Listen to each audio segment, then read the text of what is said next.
Lord. హల్లెలూయా. దేవుని పరిశుద్ధమైన నామానికి స్తుతి కలుగును గాక. ఆమేన్. ఉదయకాలపు మన్నా అనే ఈ కార్యక్రమాన్ని చూస్తున్న మీ అందరికీ ప్రభు పేరిట వందనాలు తెలియచేస్తూ ఉన్నాను. పరిశుద్ధ గ్రంథంలో నుంచి ఒక వాక్య భాగాన్ని మనం చదువుకుందాం. 56వ కీర్తన 8వ వచనాన్ని మనం చదువుకుందాం. నా సంచారములను నీవు లెక్కించి ఉన్నావు, నా కన్నీళ్లు నీ బుడ్డిలో ఉంచబడి ఉన్నవి, అవి నీ కవిలలో కనబడును గదా. దేవునికి స్తోత్రం. హల్లెలూయా. మనం చదువుకున్నటువంటి ఈ వాక్య భాగంలో కీర్తనకారుడైనటువంటి దావీదు అంటున్నాడు, నా కన్నీళ్లు నీ బుడ్డిలో ఉంచబడి ఉన్నవి, అవి నీ కవిలలో కనబడును గదా అని అంటున్నాడు. కన్నీళ్ళు అనే పదం దగ్గర మనం ఒకసారి ఆగి ఆలోచిస్తే, ఈ భూమి మీద ఉన్న ప్రతి వ్యక్తి జీవితంలో కూడా కన్నీళ్ళు అనేవి సహజంగా ఉంటూనే ఉంటాయి.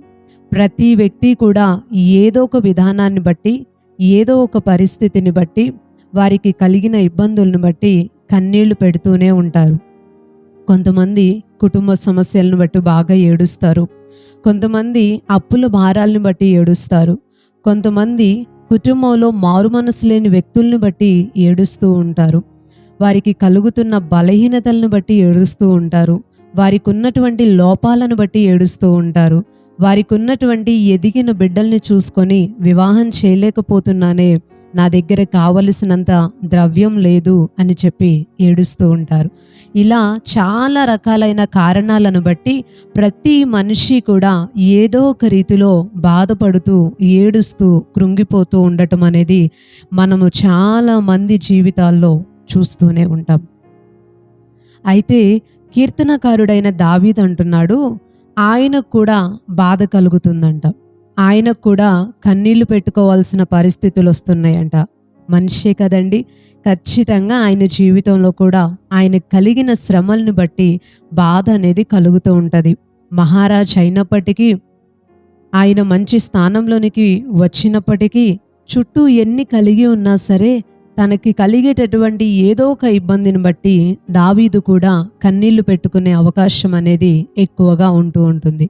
అయితే సహజంగా మనం కన్నీళ్లు పెట్టుకున్నప్పుడు, బాధపడుతూ ఉన్నప్పుడు మనల్ని ఆదరించే మనుషులు మన దగ్గరకు వచ్చి మనల్ని ఓదార్చి మన కన్నీరు తుడిచేటటువంటి వ్యక్తులు చాలా కనుమరుగైపోతూ ఉంటారు. ఎందుకని అంటే ఈ చివరి రోజుల్లో, ఈ అంత్య దినాల్లో ఒకరినొకరు ఓదార్చుకొని కన్నీళ్లు తుడుచుకొని బలపరుచుకోవటం అనేది చాలా చాలా అరుదుగా, తక్కువగా కనబడుతూ ఉంది. అందరూ కూడా ఎవరి పనుల్ని వాళ్ళు చూసుకుంటున్నారు, ఎవరి స్వార్థాలని వాళ్ళు చూసుకుంటున్నారే తప్ప ఎదుటి వ్యక్తి బాధలో ఉంది, సహాయపడాలి అని ఎవరూ అనుకోవట్లేదు.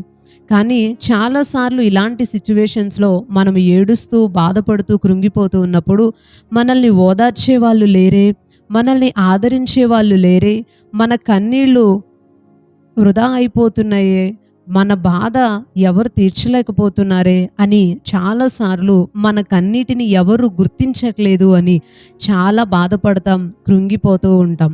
అయితే కీర్తనకారుడి ద్వారా దేవుడు తెలియచేస్తున్న మాట ఏంటి అంటే, మనం పెట్టేటటువంటి కన్నీళ్ళంట ఒక చోట దాచబడి ఉంటాయంట. దేవునికి స్తోత్రం. హల్లెలూయా. ఎక్కడ దాచబడి ఉంటాయి అంటే, దేవుడి దగ్గర ఒక బుడ్డు ఉందంట. మన కన్నీళ్లు దాయటానికి ఆయన దగ్గర ఒక బుడ్డి ఉందంట. ఆ బుడ్డిలో అంటే ఒక సీసాలో దేవుడు మన కన్నీటిని ఆయన దాస్తూ ఉంటాడనమాట. దేవునికి స్తోత్రం. హల్లెలూయా. ఆ కన్నీళ్లు, మనం ఏడ్చే ప్రతి కన్నీటి బొట్టు కూడా దేవుని దగ్గర ఉన్నటువంటి ఆ బుడ్డిలోనికి చేరతాయి. అలాగే అవి అంటే మనం కార్చేటటువంటి కన్నీరు అనేవి దేవుడి దగ్గర ఉన్నటువంటి పుస్తకంలో కనబడుతుందంట. దేవునికి స్తోత్రం. హల్లెలూయా. ఇక్కడ మనం ఏడుస్తుంటే, ఇక్కడ మనం కన్నీరు పెట్టుకుంటుంటే ఒక వ్యక్తి మనల్ని చూడకపోవచ్చు, చూసినా ఏ సహాయం చేయకపోవచ్చు, ఏ రీతిలోనూ ఆదరించి ధైర్యపరచకపోవచ్చు. కానీ మనం పెట్టేటటువంటి కన్నీరు వృధాగా పోకుండా దేవుని దగ్గరికి చేర్చబడుతుంది. అక్కడ ఆయన దగ్గర ఒక బుడ్డిలో ఆయన దగ్గర ఉన్నటువంటి పుస్తకంలో పలానా స్త్రీ పలానా విషయాన్ని బట్టి బాధపడుతుంది, కన్నీరు పెడుతుంది అని ఆ కన్నీటినంతా కూడా దేవుడు తన బుడ్డిలో ఉంచుకొని మన కన్నీటికి దేవుడు కదిలి కార్యాలని చేస్తాడు. దేవునికి స్తోత్రం, హల్లెలూయా. ఒక మంచి దైవజనుడు ఒక మంచి మాట ఇలా చెప్పారు, ప్రపంచాన్ని కదిలించగలిగిన శక్తి సృష్టికర్త అయిన దేవునికి ఉంటే ఆయనని కదిలించగలిగిన శక్తి మనం పెట్టేటటువంటి కన్నీటికి ఉందట. దేవునికి స్తోత్రం, హల్లెలూయా. మన కన్నీరు చాలా మంది చులకనగా చూస్తూ ఉంటారు, కానీ అది ఎంత శక్తివంతమైంది అంటే దేవుణ్ణి కూడా మన దగ్గర నుంచి కదలనీయకుండా అలా ఆపేస్తుంది. మన మొర వినేలాగా, మనం ఎందుకు ఏడుస్తున్నామో, మన బాధ ఏంటో దేవుడు అర్థం చేసుకొని సహాయపడేటట్టుగా దేవుడు ఇంకక్కడి నుంచి కదిలిపోడు. ఇంకక్కడే ఉండిపోయి మన ప్రార్థన అంతా వినేసి దేవుడు మనకి సహాయం చేసేటట్టుగా, ఆయన మనస్సు కదిలిపోయేటట్టుగా, మన కోసం ఆయన కదిలి స్పందించి కార్యాలు చేసేటట్టుగా మన కన్నీరు ఆయన్ని కదలనీయకుండా చేసేస్తుందంట. దేవునికి స్తోత్రం, హల్లెలూయా.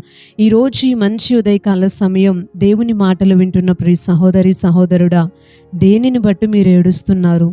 ఎందుకు కన్నీరు పెడుతున్నారు? కుటుంబ సమస్యలా? అప్పుల భారాలా?